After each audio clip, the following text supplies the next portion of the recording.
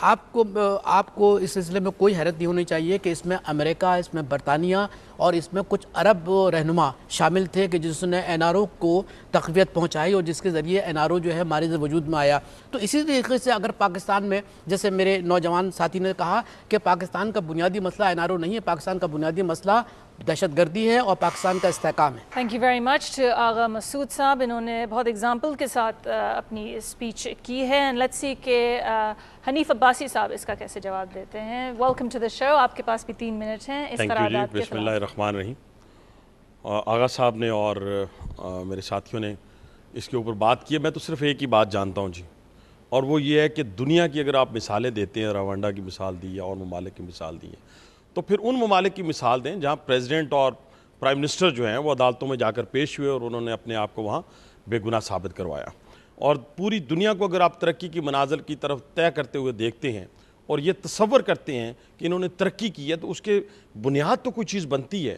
اور وہ بنیاد میرے ایک پولیٹیکل اسٹوڈنٹ ہونے کی حیثیت سے یہی ہے کہ وہ بنیاد یہ ہے کہ قانون کی حکمرانی. جس ملک میں آئین اور قانون کی حکمرانی نہیں ہوگی وہاں جنگل کا قانون ہوگا. اور یہ جو این آر او ہے، اس کی جو بیک گراؤنڈ آغا صاحب نے بیان کیا، بیک گراؤنڈ یہ نہیں ہے.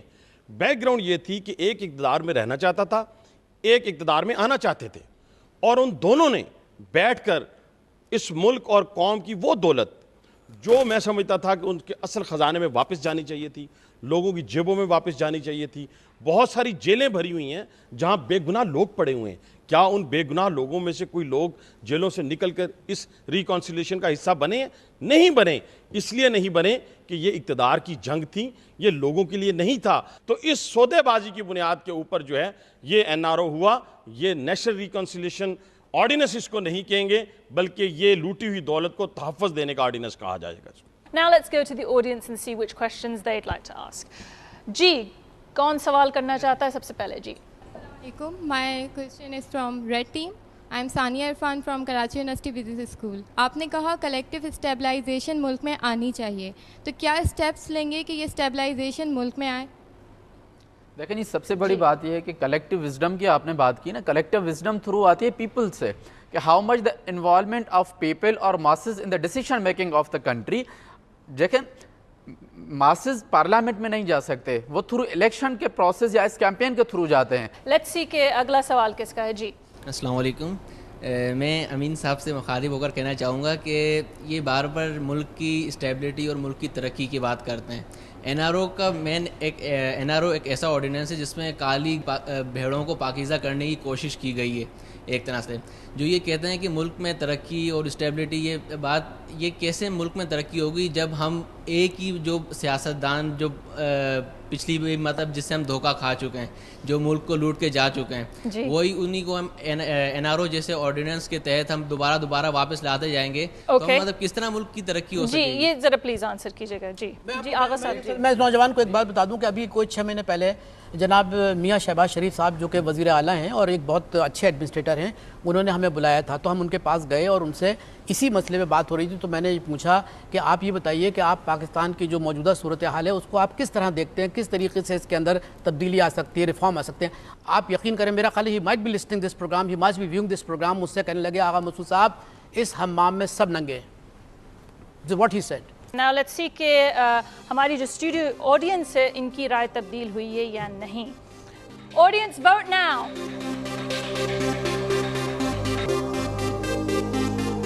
Alright, interesting. Greens کے votes ڈبل ہو گئے ہیں. تو the green team has won this debate. Congratulations because آپ نے اپنا ووٹ ڈبل کر لیا to 30%.